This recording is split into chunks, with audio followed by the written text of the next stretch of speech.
We will now indicate how one might measure a dual band combiner from the common port terminated into good RF loads. In this particular case, we're sweeping from 600 to 2750 megahertz in order to see the full band response. We may press after the measurement. We might press the auto scale to get a better indication of what's happening, and we'll see both the pass band and the stop band responses. In order to verify that it's compliant, we'll add limits. In this particular case, we're going to edit limits. We need to add a limit related to return loss. In this case, it's going to be a maximum limit, and it's going to go over the lower band of the filter, 698 to 960.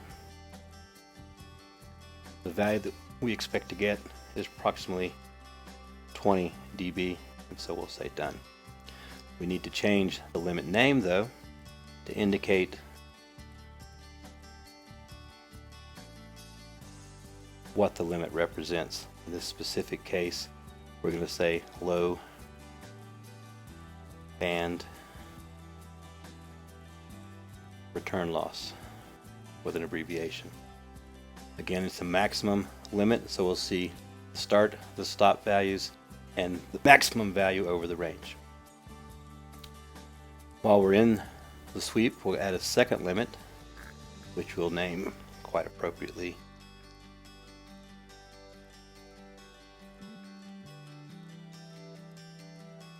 high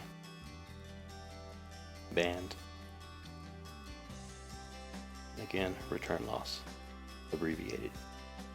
In this specific case, it's a dB measurement, and we're going to change again the band for the limit to be 1710 to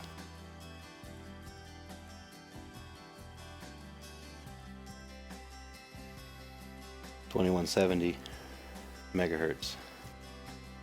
And again, we'll use 20 dB as our expectation.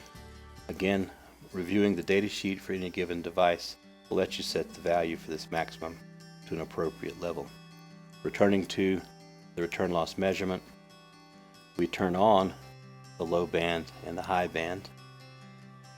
We touch the plot twice. We make the measurement, and even though we turned on the limits, we failed to turn on the annotation that indicate the limits. We turn those annotations on, and we see that the high band portion of this filter does not meet the expected 20 dB value, but instead only meets a 17 dB return loss. This may indicate that this particular high band for this particular filter does not meet the datasheet requirement. This is a completely appropriate response and should then be documented by possibly expanding to auto or resetting it, saving the data by pressing the solid red dot into the report. We could and should add a tag. In this particular case, we're going to create new tags. It's going to say dual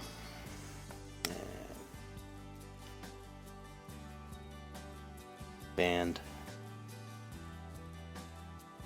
combiner. In this particular case, we're using the tag as a descriptor, and so there's no particular reason not to do so. Once it's entered, we return to the plot.